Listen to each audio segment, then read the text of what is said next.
Viewers, हम पढ़ रहे हैं कक्षा 10वीं गणित की प्रश्नावली 2.2 के प्रश्न पहले का छठा वाला प्रश्न हल हम करेंगे। तो यहाँ प्रश्न देख लेंगे। प्रश्न है, निम्न द्विघात बहुपदों के शून्य ज्ञात कीजिए और शून्यकों तथा गुणांकों के बीच के संबंध की सत्यता की जांच कीजिए। तो इसका छठा प्रश्न हम हल कर रहे हैं। प्रश्न नंबर 6 का जो बहुपद है वह है 3x की घात 2 ऋण x ऋण 4। तो इसको हल करेंगे। हल, यहाँ जो बहुपद है वह 3x की घात 2 ऋण x ऋण 4। तो यहाँ पर इसका शून्यक निकालेंगे। तो शून्यक को निकालने के लिए बीच वाले पद को ऐसे दो भागों में बांटना पड़ता है कि यदि उनका गुणा करे तो ये जो दो पद है इनका गुणा आ जाना चाहिए, और यदि जोड़ या घटाव करे तो बीच वाला पद ही आना चाहिए। तो हम यहाँ पे देख लेंगे, यदि हम गुणा करें उन दो पदों का तो 3x की घात 2 मतलब ये गुणा ऋण 4। ठीक है, ये जो दोनों पद है इनके बराबर का गुणा आना चाहिए। तो यहाँ आ जाएगा 4 तिया 12 धन ऋण ऋण और x की घात 2।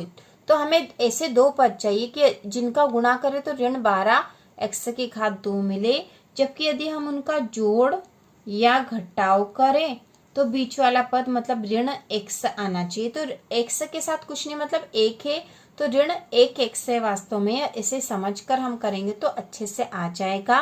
तो ऐसी दो संख्या कौन सी हो सकती कि यदि उनका गुणा करे तो 12 आ जाए और जोड़ और घटाव करे तो ऋण का 1 हमें मिल जाए। तो ऐसी दो संख्याएं हो सकती 4 और 3, क्योंकि 4 तिया 12 होते हैं और 4 में से 3 घटा देंगे तो 1 बचेगा।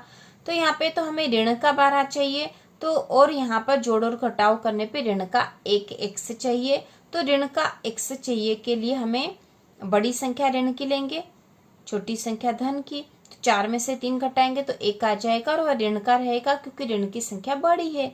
तो ऋण का 4x और जो 3x है इनका जोड़ या घटाव करने पे ऋण का x आ जाएगा। और यदि इनका गुणा करें तो 4 तिया 12 हो जाएगा, धन ऋण ऋण और x की घात 2 मिल जाएगा। तो इस प्रकार से दो पद हमें मिल गए, ऋण का 4x धन 3x।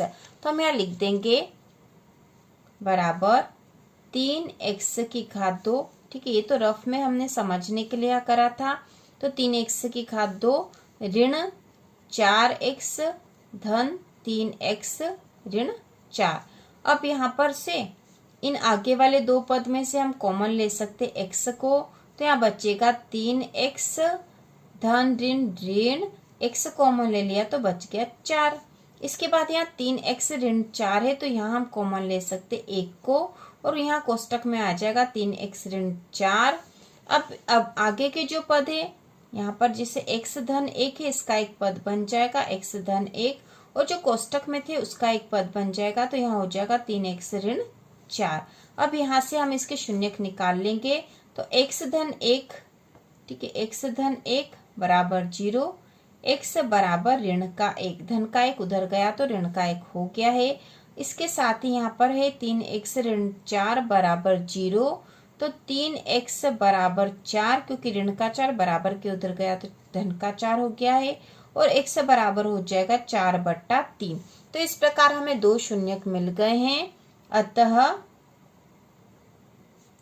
बहुपद के शून्यक ऋण 1 तथा 4/3 है। तो हमें यहाँ दो शून्यक मिल गए हैं। अब शून्यक और गुणांकों के बीच के संबंध की सत्यता की जांच करेंगे। तो हम लिखेंगे शून्यकों का योग अल्फा धन बीटा। तो अल्फा और बीटा शून्यक है, शून्यक को हम इससे प्रदर्शित करते हैं, बराबर हो जाएगा ऋण b/a। तो यहाँ पर हमने a, b और c क्या है यह नहीं देखा, तो a, b, c बहुपद से निकालते हैं। तो हमारा बहुपद था 3x की घात 2 ऋण x ऋण 4। तो बहुपद का जो आदर्श रूप होता वह होता है ax की घात 2 धन bx धन c, और यहाँ बहुपद दे रखा 3x की घात 2 ऋण x ऋण 4। तो x के वर्ग के साथ जो संख्या है वह a होती है। तो यहाँ पे a बराबर x के वर्ग के साथ 3 है, तो a बराबर 3 हो गया है। x के साथ जो संख्या b होती है तो x के साथ यहाँ पर ऋण का 1 है, कुछ नहीं मतलब 1 तो है ही सही। तो यहाँ पर b बराबर हो जाएगा ऋण 1, और जो अचर पद है वह c होता, तो यहाँ पर c बराबर है ऋण के 4। तो इस प्रकार a, b और c हमने निकाल लिया। अब यहाँ पर इसका मान भी रख देंगे। तो सबसे पहले अल्फा धन बीटा है, तो यहाँ पे अल्फा और बीटा मतलब शून्यक है, तो वो है ऋण 1 धन 4/3 बराबर ऋण b का मान है ऋण का 1, ऋण 1/a का मान है 3। अब इसको हल कर लेंगे तो यहाँ इसके बटे कुछ नहीं तो 1 लिख सकते हम। इन दोनों का एलसीएम निकालेंगे तो 3 ही आएगा। 1 का 3 में भाग लगाएंगे तो 3 बार जाएगा, और उस 3 का गुणा ऊपर ऋण 1 में होगा, तो धन ऋण ऋण हो जाएगा और 3 एकम 3 हो जाएगा। धन 3 का पहाड़ा 3 का भाग 3 में लगाएंगे तो 3 एकम 3 1 आएगा, और 1 का गुणा 4 में होगा तो 4 ही आएगा, बराबर ऋण का गुणा ऋण में करेंगे तो धन हो जाएगा, और यहाँ आ जाएगा 1/3। अब यहाँ पर जो संख्या है वह है ये ऋण का 3 और ये 4 है, तो 4 में से 3 घटा देंगे क्योंकि यहाँ पर एक धन की और एक ऋण की संख्या है। तो जब भी इस तरह से धन और ऋण की संख्या होती है तो इसमें घटाव ही होगा। तो 4 में से 3 घट जाएगा क्योंकि 4 बड़ी संख्या है और 3 छोटी है, तो 4 में से 3 घटाएंगे तो बचेगा 1, और चिन्ह भी बड़ी संख्या का आएगा, और बटे है 3। ठीक है, 1/3 बराबर 1/3। तो इस प्रकार यह संबंध की सत्यता की जांच कर ली क्योंकि दोनों तरफ ही समान पद आए हैं। अब हम लिखेंगे शून्यकों का गुणा। शून्यकों का गुणा अल्फा गुणा बीटा बराबर c/a, यह सूत्र होता है, और अल्फा और बीटा शून्यक है यहाँ पर।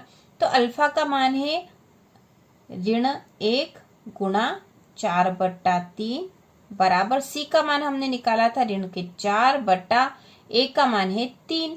अब यहाँ पर 4 का 1 में गुणा करेंगे तो 4 एकम 4, और ये धन और ये ऋण का, तो धन ऋण ऋण हो जाएगा क्योंकि गुणा है, बटा यहाँ इसके बटे कुछ नहीं तो 1 कर दिया। इन दोनों का गुणा करेंगे तो 3 एकम 3 हो जाएगा, बराबर ऋण 4/3। तो इस प्रकार दोनों तरफ ही समान संख्याएं आ गई, मतलब यह भी हमारा जो गुणांक है और जो शून्य के उनका मान सही है। तो इस प्रकार लिख देंगे, अतः हमारी जांच सही है। तो इस प्रकार प्रश्न नंबर 1 के सभी जो प्रश्न थे 1 से 6 तक हो चुके हैं, बहुत ही आसान है। तो इसी प्रकार के और वीडियो देखने के लिए, कक्षा 10 की संपूर्ण तैयारी के लिए चैनल को सब्सक्राइब कीजिए।